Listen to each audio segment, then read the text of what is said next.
बृहस्पति देवता की जय। विष्णु भगवान की जय। बृहस्पतिवार व्रत कथा।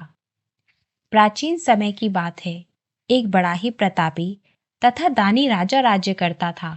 वह प्रत्येक गुरुवार को व्रत रखता तथा पूजा करता, परंतु यह सब बातें उसकी रानी को अच्छी नहीं लगती थी।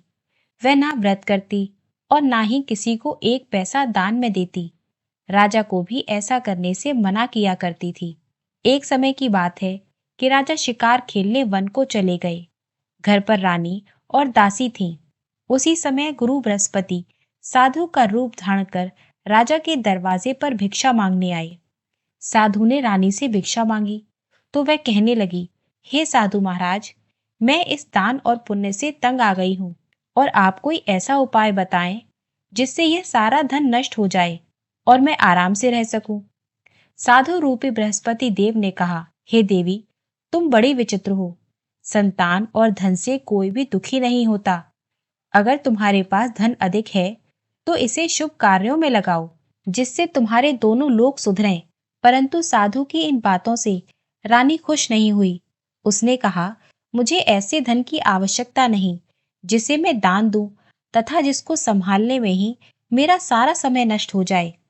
साधु ने कहा, यदि तुम्हारी ऐसी इच्छा है तो जैसा मैं बताता हूं तुम वैसा ही करना। बृहस्पतिवार के दिन घर को गोबर से लीपना, अपने केशों को पीली मिट्टी से धोना, केशों को धोते समय स्नान करना, राजा से कहना हजामत बनवाए, भोजन में मांस मदिरा खाना, कपड़ा धोबी के यहाँ धुलने डालना। इस प्रकार 7 बृहस्पतिवार करने से तुम्हारा समस्त धन नष्ट हो जाएगा। इतना कहकर साधु बने बृहस्पति देव अंतर ध्यान हो गए। साधु के कहे अनुसार करते हुए रानी को केवल 3 बृहस्पतिवार ही बीते थे कि उसकी समस्त धन संपत्ति नष्ट हो गई।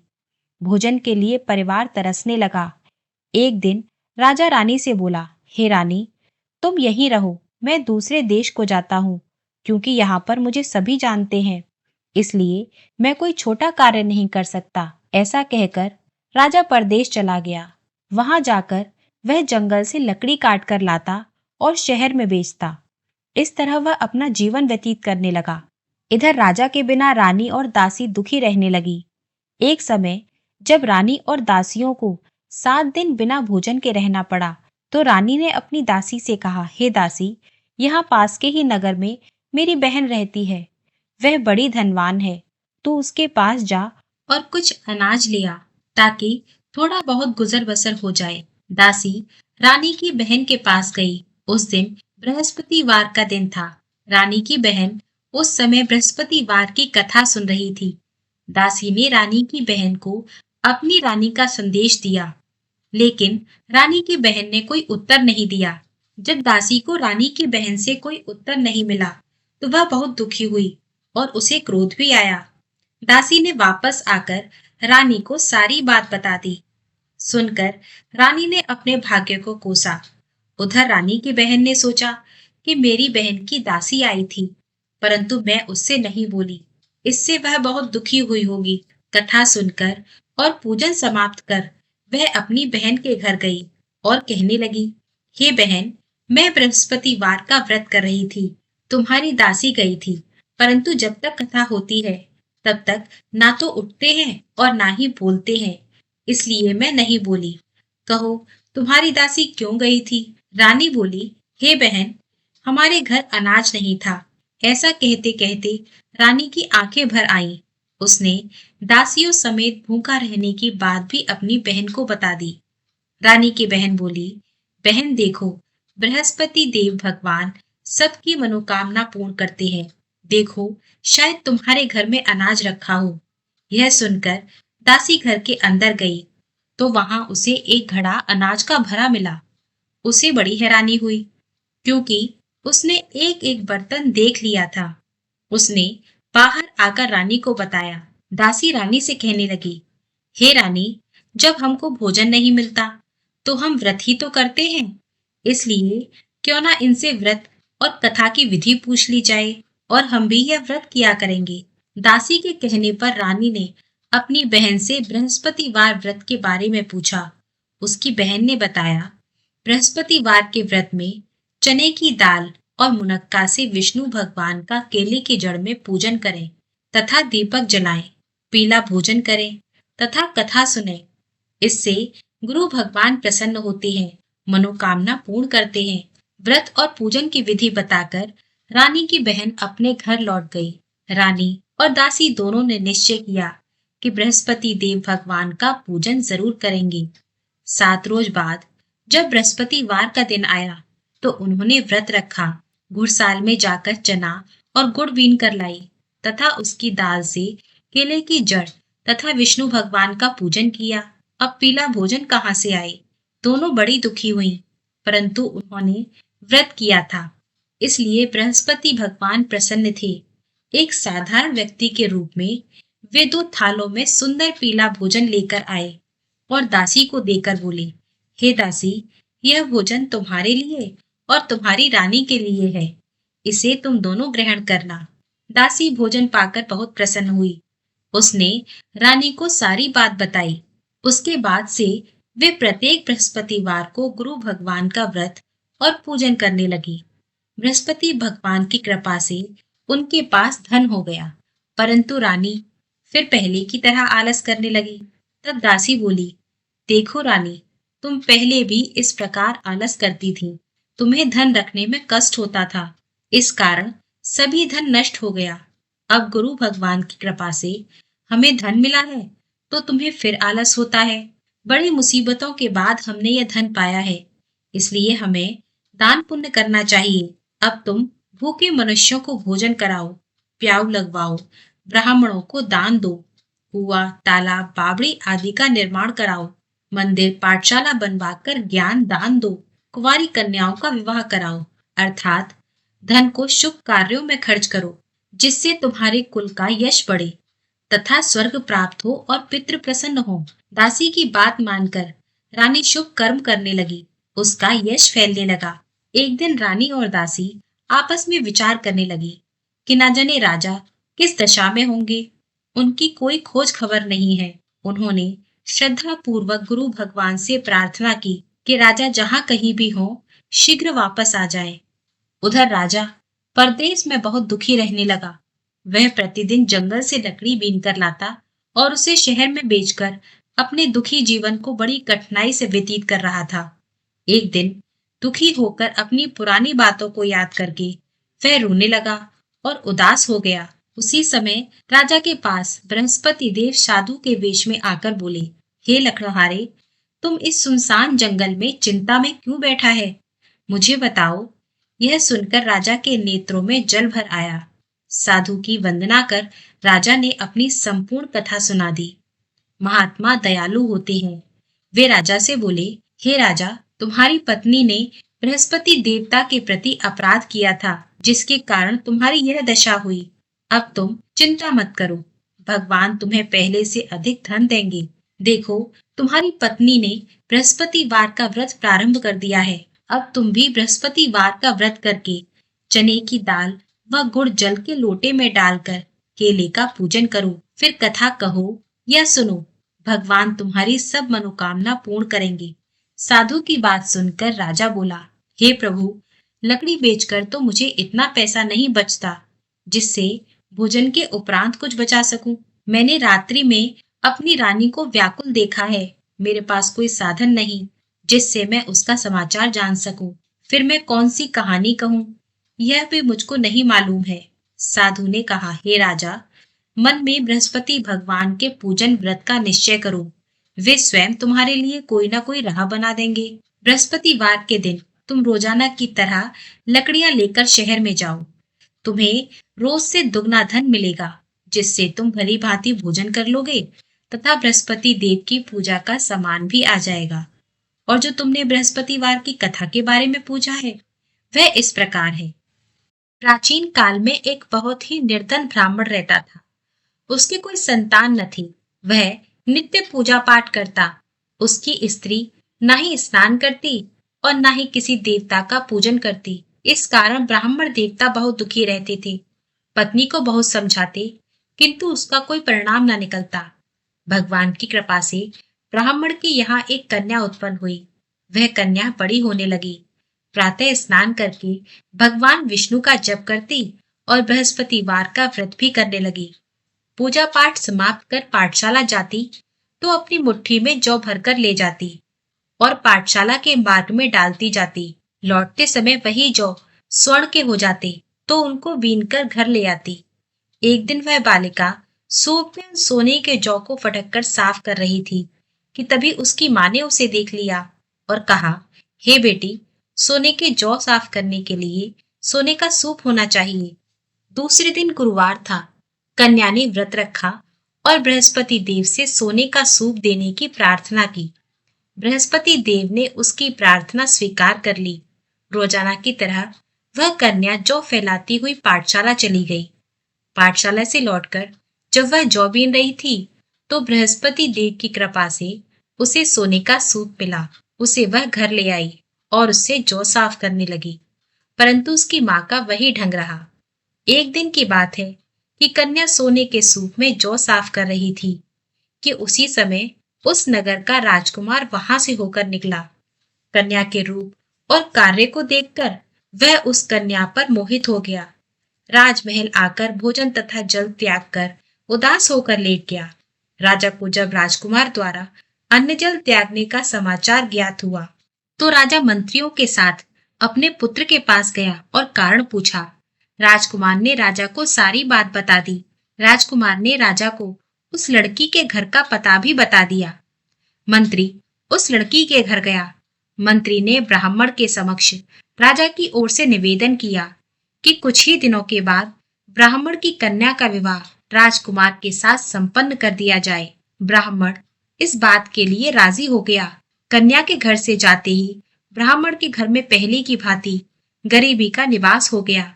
एक दिन दुखी होकर ब्राह्मण अपनी पुत्री से मिलने गए। बेटी ने पिता की दुखी अवस्था को देखा और अपनी माँ का हाल पूछा। ब्राह्मण ने सभी हाल कह सुनाया। कन्या ने बहुत सा धन देकर अपने पिता को विदा कर दिया, लेकिन कुछ दिन के बाद फिर वही हाल हो गया। ब्राह्मण फिर अपनी कन्या के यहाँ गया और सभी हाल कहा तो पुत्री बोली, हे पिताजी, आप माताजी को यहाँ लेवा लाओ, मैं उन्हें विधि बता दूंगी जिससे गरीबी दूर हो जाएगी।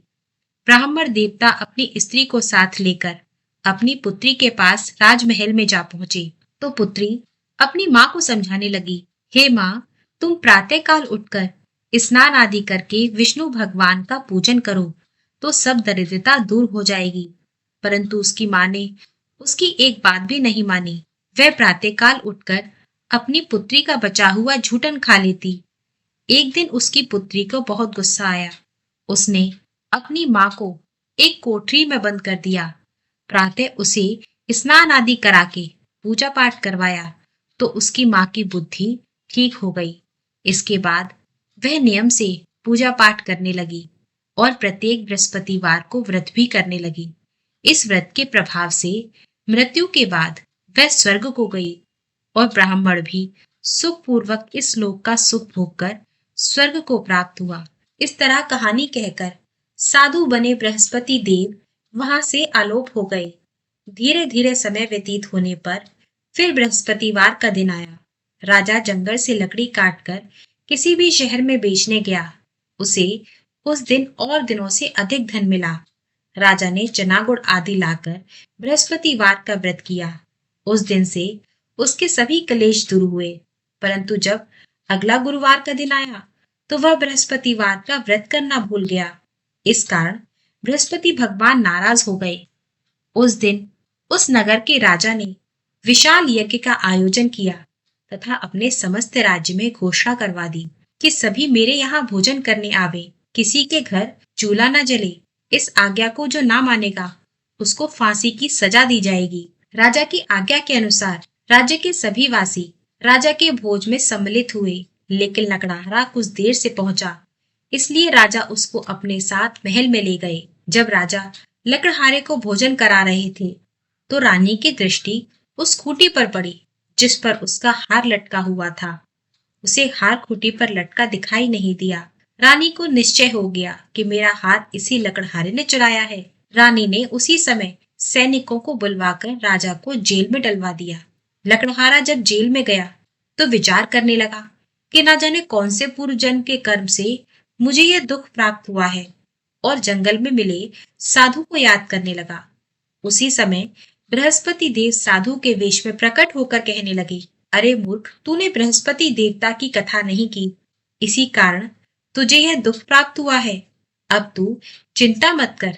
बृहस्पतिवार के दिन जेल खाने के द्वार पर 4 पैसे पड़े मिलेंगे, उनसे तू बृहस्पतिवार की पूजा करना, तो तेरे सभी कष्ट दूर हो जाएंगे।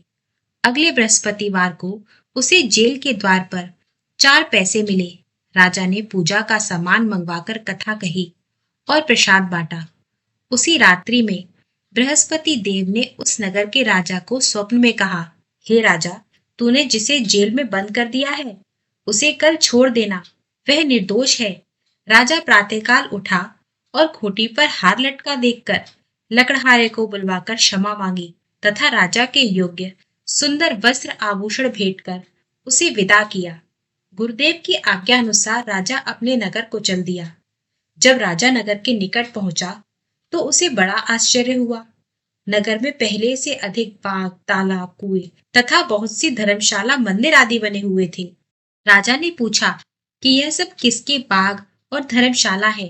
तब नगर के सब लोग कहने लगे कि यह सब रानी और दासी द्वारा बनवाए गए हैं। राजा को आश्चर्य हुआ और गुस्सा भी आया कि उसकी अनुपस्थिति में रानी के पास इतना धन कहां से आया होगा। जब रानी ने यह खबर सुनी कि राजा आ रहे हैं तो उसने अपनी दासी से कहा, हे दासी, देख राजा हमको कितनी बुरी हालत में छोड़कर गए थे। वे हमारी ऐसी हालत देखकर कहीं लौट न जाएं, इसलिए तू दरवाजे पर खड़ी हो जा। रानी की आज्ञा के अनुसार दासी दरवाजे पर खड़ी हो गई और जब राजा आए तो उन्हें अपने साथ महल में ले आई। तब राजा ने क्रोध करके अपनी तलवार निकाली और पूछने लगा, बताओ यह धन तुम्हें कैसे प्राप्त हुआ। तब रानी ने सारी कथा कह सुनाई। राजा ने निश्चय किया कि 7 दिन बाद तो बृहस्पति देव का सभी पूजन करते हैं, परंतु मैं रोजाना दिन में 3 बार कथा कहा करूंगा तथा रोज व्रत किया करूंगा। अब तो हर समय राजा के दुपट्टे में चने की दाल बंधी रहती तथा दिन में 3 बार कहानी कहता। एक रोज राजा ने विचार किया कि चलो अपनी बहन के यहाँ होकर आता हूँ। इस तरह निश्चय कर राजा घोड़े पर सवार हो अपनी बहन के घर चल दिया। मार्ग में उसने देखा कि कुछ आदमी मुर्दे को लिए जा रहे हैं। उन्हें रोककर वह कहने लगा, अरे भैया, मेरी बृहस्पतिवार की कथा सुन लो। वे बोले, लो, हमारा तो आदमी मर गया है, इसको अपनी कथा की पड़ी है। परंतु कुछ आदमी बोले, अच्छा कहो, हम तुम्हारी कथा भी सुनेंगे। राजा ने दाल निकाली और कथा कहनी शुरू कर दी। जब कथा आधी हुई तो मुर्दा हिलने लगा और जब कथा समाप्त हो गई तो राम राम कहकर वह मुर्दा खड़ा हो गया। राजा आगे बढ़ा। उसे चलते चलते शाम हो गई। आगे मार्ग में उसे एक किसान खेत में हल चलाता मिला। राजा ने उससे कहा, सुनो भैया, मेरी बृहस्पतिवार की कथा सुन लो। लेकिन वह नहीं माना। राजा आगे चलने लगा। राजा के हटते ही बैल पछाड़ खाकर गिर गए तथा किसान के पेट में बहुत तेज दर्द होने लगा। उसी समय किसान की माँ रोटी लेकर आई। उसने जब यह देखा तो अपने पुत्र से सभी हाल पूछा। बेटे ने सभी हाल कह सुनाया। बुढ़िया दौड़ी दौड़ी उस घुड़सवार के पास पहुंची और उससे बोली, मैं तेरी कथा सुनूंगी, तू अपनी कथा मेरे खेत पर चलकर ही कहना। राजा ने लौटकर बुढ़िया के खेत पर जाकर कथा कही, जिसके सुनते ही बैल खड़े हो गए तथा किसान के पेट का दर्द भी बंद हो गया। राजा अपनी बहन के घर पहुंचा। बहन ने भाई की खूब मेहमानी की। दूसरे रोज राजा प्रातःकाल जागा तो वह देखने लगा कि सब लोग भोजन कर रहे हैं। राजा ने अपनी बहन से पूछा, ऐसा कोई मनुष्य है जिसने भोजन नहीं किया हो, जो मेरी बृहस्पतिवार की कथा सुन ले। बहन बोली, हे भैया, यह देश ऐसा ही है।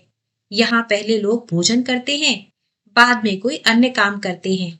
फिर वह एक कुम्हार के घर गई, जिसका लड़का बीमार था। उसे मालूम हुआ कि उसके यहाँ 3 दिन से किसी ने भोजन नहीं किया। रानी ने अपने भाई की कथा सुनने के लिए कुम्हार से कहा, तो कुम्हार तैयार हो गया। राजा ने जाकर बृहस्पतिवार की कथा कही, जिसको सुनकर कुम्हार का लड़का ठीक हो गया। अब तो राजा की प्रशंसा होने लगी। एक दिन राजा ने अपनी बहन से कहा, हे बहन, मैं अपने घर को जाऊंगा, तुम भी तैयार हो जाओ। राजा की बहन ने अपनी सास से अपने भाई के साथ जाने की आज्ञा मांगी। सास बोली, हाँ चली जा, मगर अपने लड़कों को मत ले जाना। लेकिन क्योंकि तेरे भाई के कोई संतान नहीं होती, बहन ने अपने भाई से कहा, हे भैया, मैं तो चलूंगी, परंतु कोई बालक नहीं जाएगा। अपनी बहन को भी छोड़कर दुखी मन से राजा अपने नगर को लौट आया। राजा ने अपनी रानी से सारी कथा बताई और बिना भोजन किए वह शैया पर लेट गया। रानी बोली, हे प्रभु, बृहस्पति देव ने हमें सब कुछ दिया है, वे हमें संतान अवश्य देंगे। उसी रात को बृहस्पति देव ने राजा को स्वप्न में कहा, हे राजा, उठ, सभी सोच त्याग दे, तेरी रानी गर्भवती है। राजा को यह जानकर बड़ी खुशी हुई। 9वें महीने में रानी के गर्भ से एक सुंदर पुत्र पैदा हुआ। तब राजा बोला, हे रानी, स्त्री बिना भोजन के रह सकती है, परंतु बिना कहे नहीं रह सकती। जब मेरी बहन आए तो तुम उससे कुछ मत कहना। रानी ने सुनकर हाँ कह दी। जब राजा की बहन ने यह शुभ समाचार सुना तो वह बहुत खुश हुई तथा बधाई लेकर अपने भाई के यहाँ आई। रानी ने तब उसे आने का उल्हाना दिया। जब भाई अपने साथ ला रहे थे तब तो टाल गई, उसके साथ नहीं आई। आज अपने आप ही भागी भागी बिना बुलाए चली आई। तो राजा की बहन बोली, भाई, मैं इस प्रकार न कहती तो तुम्हें औलाद कैसे मिलती। बृहस्पति देव सभी की मनोकामनाएं पूर्ण करते हैं। जो सद्भावना पूर्वक बृहस्पतिवार का व्रत करता है एवं कथा पढ़ता है अथवा सुनता है और दूसरों को सुनाता है, बृहस्पति देव उसकी सभी मनोकामनाएं पूर्ण करते हैं। बृहस्पति देव उसकी सदैव रक्षा करते हैं। जो संसार में सद्भावना से गुरुदेव का पूजन एवं व्रत सच्चे हृदय से करते हैं, उनकी सभी मनोकामनाएं वैसे ही पूर्ण हो जाती है जैसी सच्ची भावना से रानी और राजा ने बृहस्पति देव की कथा का गुणगान किया। उनकी सभी इच्छाएं बृहस्पति देव जी ने पूर्ण की। अनजाने में भी बृहस्पति देव की उपेक्षा न करें, ऐसा करने से सुख शांति नष्ट हो जाती है। इसलिए सबको कथा सुनने के बाद प्रसाद लेकर जाना चाहिए। हृदय से मनन करते हुए जयकारा बोलना चाहिए। प्रेम से बोलिए, विष्णु भगवान की जय, बृहस्पति देव की जय।